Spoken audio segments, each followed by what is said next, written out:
Good morning, student. This is our second part of the chapter New Kings and Kingdoms, and in this part we will complete our chapter.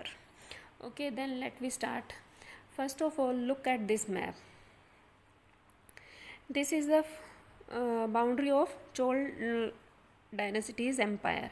ये जो है इतना area जो है ये चोल्स के under में था, अंडर कंट्रोल में था. Then from Uraiyur to Thanjavur, how did the Cholas rise to power, कि चोल्स की जो पावर थी वो किस तरह से राइज हुई. A minor chiefly family known as the Muttaraiyar held power in the Kaveri delta. एक चीफ फैमिली थी मुत्रियार के नाम से, उन्होंने कावेरी डेल्टा में उनको पावर मिल गई. They were subordinate to the Pallava kings of Kanchipuram. Kanchipuram के जो पल्लव किंग्स थे वो उनके सबॉर्डिनेट्स थे. Vijayalaya who belong to the ancient chiefly family of the Cholas from Uraiyur. Uraiyur के जो चोल की जो चीफली फैमिली थी विजयालय उनसे बिलोंग रखते थे. Capture the delta from the Muttaraiyar in the middle of the 9th century. और उन्होंने मुत्रियार से वो जो कावेरी डेल्टा वाला जो एरिया था वो 9th सेंचुरी के मिडल में उससे कैप्चर कर लिया. Then he built the town of Thanjavur and a temple for goddess Nisumbhasudini there. और उसके बाद उन्होंने क्या किया, थंजावुर नाम का एक टाउन जो था वो वहाँ पर बिल्ट किया और इसके अलावा गॉडेस निसुम्ब सुदिनी का टेम्पल भी उन्होंने वहाँ पे बनवाया. The successors of Vijayalaya conquered neighboring regions and the kingdom grew in size and power. और उसके बाद विजयालय के जो सक्सेसर थे, जो उनके बाद किंग्स बने, उन्होंने अपने नेबरिंग रीजन को भी कॉन्क्वर कर लिया और धीरे धीरे किंगडम का जो साइज और जो पावर थी दोनों ग्रू होने लगे. The Pandya and the Pallava territories to the south and north were made part of this kingdom. और इसके अलावा पांड्या और पल्लव टेरेटरी जो थी साउथ एंड नॉर्थ की वो भी इस किंगडम का पार्ट बन गए. Next is Rajaraja one considered the most powerful Chola ruler. Rajaraja one जो थे वो सबसे पावरफुल चोल रूलर थे. बिकेम किंग इन 1985 और 1985 में वो चोल एम्पायर के किंग बने. And expanded control over most of these areas. और उन्होंने अपने कंट्रोल को क्या किया, धीरे धीरे एक्सपेंड कर लिया. He also reorganise the administration of the empire. और क्या किया कि अपने एम्पायर का जो एडमिनिस्ट्रेशन जो था उसको रीऑर्गेनाइज किया. Rajaraja son Rajendra one continued his policies and even raided the Ganga valley, Sri Lanka and countries of south east Asia, developing a navy for this expedition. और इसके अलावा राजराज के जो सन थे राजेंद्र वन, उन्होंने अपने फादर की पॉलिसीज़ को उन्होंने कंटिन्यू रखा और इसके अलावा उन्होंने कहाँ कहाँ पे रेड किया, Ganga valley, Sri Lanka, south east Asia की जो कंट्रीज़ थी. और धीरे धीरे वो अपनी एक नेवी फोर्स जो थे वो तैयार कर रहे थे इन एक्सपेडिशंस के लिए. Next is splendid temples and bronze sculpture. The big temples of Thanjavur and Gangaikoda Cholapuram built by Rajraja and Rajendra. These both temples were made by Rajraj and Rajendra. Are architectural and sculpture marvelous, and these both temples are famous for their architecture and sculpture work. Chol temples often become the nuclei of settlement which grew around them.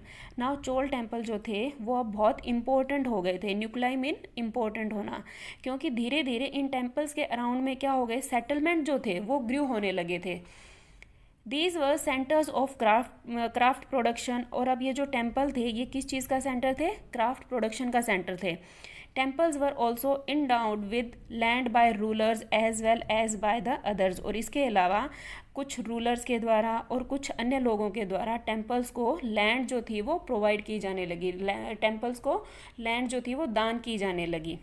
The produce of this land went into maintaining all the specialists who worked at the temple and very often lived near it.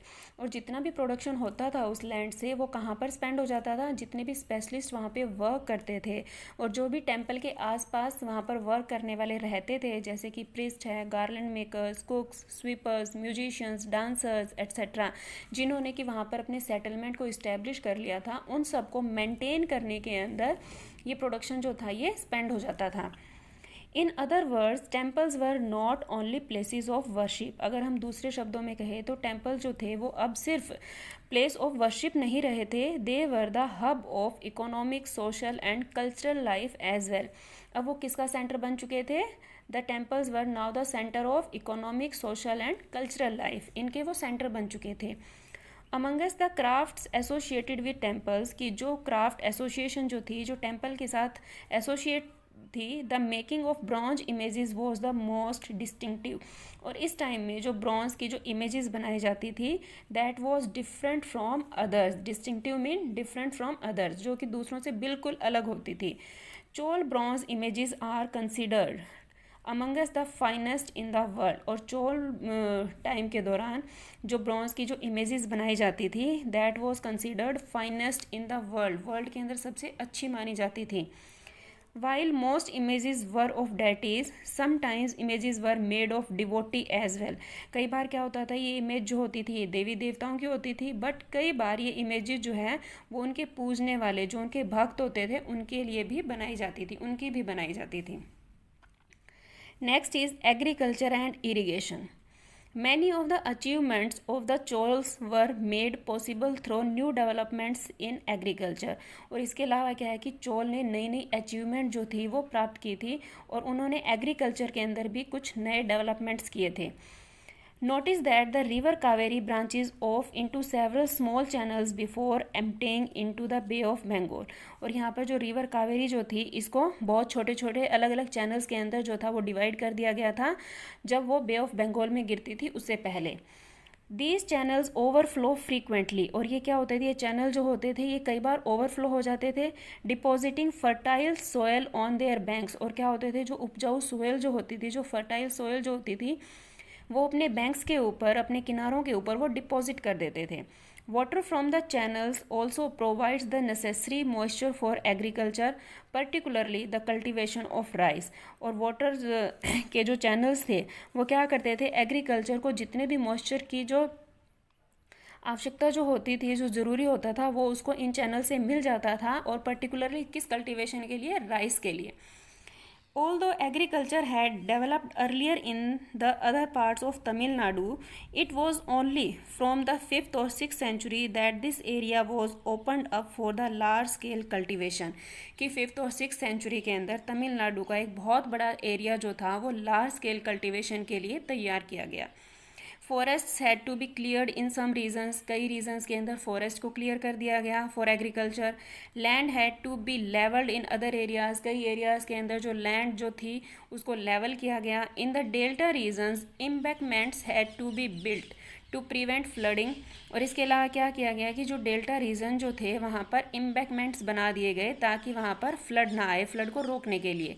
And canals had to be constructed to carry water to the field. और इसके अलावा क्या किया गया, canals को build किया गया ताकि फील्ड तक पानी को लाया जा सके easily. In many areas 2 crops were grown in a year. और कई एरिया के अंदर तो साल के अंदर 2 क्रॉप जो थी वो भी लेने लगे थे लोग।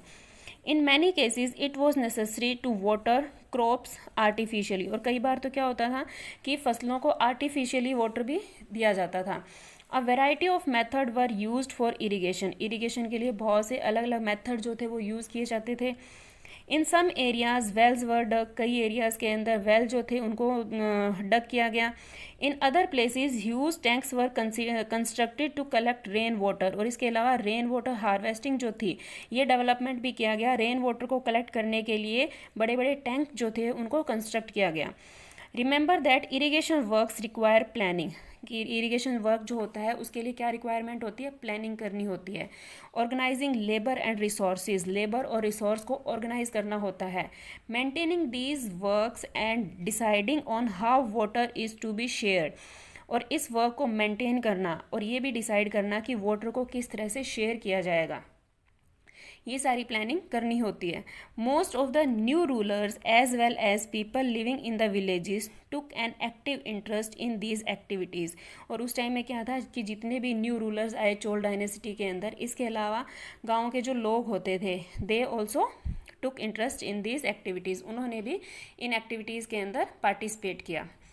Next is the administration of the empire, कि एम्पायर का जो एडमिनिस्ट्रेशन जो था वो किस तरह से किया जाता था। Next is the administration of the empire, कि एम्पायर का जो एडमिनिस्ट्रेशन जो था वो किस तरह से ऑर्गेनाइज किया जाता था। Settlements of peasants known as Ur became prosperous with the spread of irrigation agriculture, कि जो peasants के जो settlement थे that was known as उर के नाम से जाने जाते थे, they became prosper, और वो prosper हो गए थे with the spread of irrigation agriculture irrigation के spread होने के साथ। Groups of such villages formed larger units called nadu, and these villages formed in a larger units and it was called nadu. The village council and the nadu performed several administrative functions, और ये जो नाडू जो होते थे और village council जो होते थे ये बहुत सारे फंक्शन जो थे उनको परफॉर्म करते थे, लाइक डिस्पेंसिंग जस्टिस, जो जस्टिस देना, एंड कलेक्टिंग टैक्सेस, और टैक्स कलेक्ट करना। Rich peasants of the Vellal caste exercised considerable control over the affairs of the Nadu under the supervision of the central Chol government. Vellala caste के जो rich peasants होते थे उनके पास power थी नाडू के affairs को कंट्रोल करने की, and they worked under the supervision of the central Chola government. The Chola kings gave some rich land owners title like Muvendavelan, और जो चोल किंग्स जो थे उन्होंने रिच लैंड ओनर्स को कुछ टाइटल्स दिए, just like Muvendavelan mean a velan और a peasant mean peasant, velan mean peasant, serving 3 kings, की एक पीजेंट जो 3 किंग्स को सर्व कर रहा है।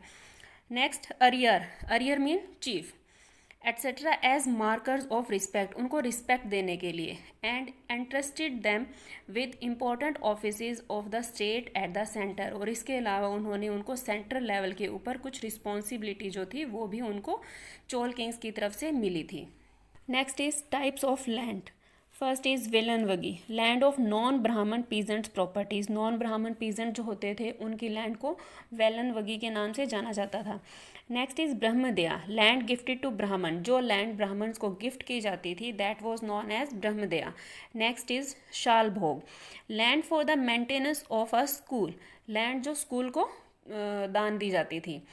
Next is devadana mean land gifted to the temples को जो लैंड गिफ्ट की जाती थी that was known as devadana. Next is pallichchhandam, land donated to Jain institution, Jain के जो इंस्टीट्यूशंस होते थे उनको जो लैंड डोनेट की जाती थी that was known as pallichchhandam. Next is we have seen that Brahmanas often received land grants और ब्रह्मदया, कि ब्राह्मण जो होते थे उनको अक्सर लैंड जो थी वो गिफ्ट के रूप में दे दी जाती थी। As a result, a large number of Brahman settlement emerged in the Kaveri Valley as in the other parts of South India, और इस तरह से हम देखते हैं कि कावेरी वैली के आसपास का जो एरिया था या अदर साउथ इंडिया के दूसरे पार्ट जो थे वहाँ पर ब्राह्मण सेटलमेंट जो थे वो इमर्ज हो रहे थे। Each Brahmadeya was looked after by an assembly or sabha of prominent Brahman landholders, और ये जो ब्रह्मदेया जो होती थी, जो लैंड गिफ्ट की जाती थी ब्राह्मण्स को, उसकी देखभाल कौन करता था? That was looked after bye N assembly, उसकी एक असेंबली जो होती थी वो उसकी देखभाल करती थी, और वो ब्राह्मण्स ही होते थे, ब्राह्मण्स लैंड होल्डर्स होते थे। These assemblies worked very efficiently, और ये जो सभाएं जो होती थी, ये असेंबलीज जो होती थी, ये बहुत अच्छे से अपना काम करती थी। Their decisions were recorded in detail in inscriptions, और उनके जो डिसीजंस जो होते थे वो रिकॉर्ड किए जाते थे, उनकी डिटेल जो थी वो रिकॉर्ड की जाती थी इन इंस्क्रिप्शंस, ये इंस्क्रिप्शंस में रिकॉर्ड की जाती थी। Often on the stone and wall of the temples, या तो स्टोन के ऊपर या टेम्पल की जो वॉल्स जो होती थी उनके ऊपर उनके डिसीजन जो है वो रिकॉर्ड किए जाते थे। Associations of traders known as nagarams, और जो ट्रेडर की जो एसोसिएशन होती थी that was known as nagarams, also occasionally performed administrative functions in town, और ये जो नगरम जो होती थी ये टाउन के अंदर कुछ एडमिनिस्ट्रेटिव फंक्शन जो होती थी उनको भी परफॉर्म करती थी। Inscriptions from Uttaramerur in Chingleput district Tamil Nadu provide details of the way in which the sabha was organised. एक इंस्क्रिप्शन है तमिलनाडु की चिंगलपुट डिस्ट्रिक्ट में, उत्तर मेरूर में, वहाँ पर क्या डिटेल प्रोवाइड करती है कि ये जो सभा जो थी ये किस तरह से अपने वर्क को ऑर्गेनाइज करती थी। The sabha had separate committees to look after irrigation works, garden, temples et cetera. और ये जो सभा जो होती थी इसकी अलग अलग कमेटीज होती थी जो कि अलग अलग काम की देखभाल करती थी। जैसे एक कमेटी जो होती थी वो इरिगेशन वर्क को की देखभाल करती थी, दूसरी जो होती थी वो गार्डन की, टेम्पल की, इस तरह से सेपरेट कमेटीज होती थी सेपरेट वर्क को देखने के लिए। Names of those eligible to be members of this committees were written on small tickets of palm leaf. और जो भी मेंबर्स इस कमेटी के लिए एलिजिबल होते थे, योग्य होते थे, उनके नाम जो थे वो पाम लीफ के ऊपर लिख दिए जाते थे। These tickets were put into an earthenware pot. और बाद में इन टिकट्स को एक पॉट के अंदर डाल दिया जाता था। From which a young boy was asked to take out the tickets one by one for each committee. और इसके बाद किसी भी बच्चे को बुलाकर उसमें से टिकट्स को निकाला जाता था और उसके बाद एक के बाद एक कमेटी के मेंबर्स को चुन लिया जाता था। Next is who could be a member of a सभा। और ये जो सभा होती थी कौन उसका मेंबर बन सकता था, या उसके लिए जो एलिजिबिलिटी होनी चाहिए थी एक सभा का मेंबर बनने की वो क्या क्या होती थी। First is all those who wish to become members of the sabha should be owners of land from which land revenue is collected. First condition क्या थी इसकी कि जो भी इस सभा का मेंबर बनना चाहता है वो एक ऐसी लैंड का ओनर होना चाहिए जिससे लैंड रेवेन्यू कलेक्ट किया जाता है। सेकेंड कंडीशन वो they should have their own homes, उनके खुद के घर होने चाहिए। Third one is they should be between 35 and 70 years of age. और उनकी एज जो है वो 35 से लेके 70 ईयर्स तक होनी चाहिए। Next is they should have knowledge of the Vedas. और उनको वेद की नॉलेज होनी चाहिए। दे should be well versed in administrative matters and honest. और उनको जो भी एडमिनिस्ट्रेटिव वर्क जो होते हैं, जितने भी मैटर्स होते हैं उनकी नॉलेज होनी चाहिए। एंड टू बी ऑनेस्ट, और उनको ऑनेस्ट होना चाहिए। If anyone has been a member of any committee in the last 3 years, he cannot become a member of another committee. और इसके अलावा एक और कंडीशन थी कि अगर कोई मेंबर किसी भी कमेटी का पिछले 3 साल से मेंबर है तो वो किसी और कमेटी का मेंबर जो है वो नहीं बन सकता था। Anyone who has not submitted his account and those of his relatives cannot contest the election. और इसके अलावा कोई भी व्यक्ति जिसने अपने अकाउंट को सबमिट नहीं किया है और उसके जो रिलेटिव हैं वो इलेक्शंस को नहीं लड़ सकते थे। इसी के साथ हमारा ये सेकंड चैप्टर जो है वो ख़त्म होता है। Thank you.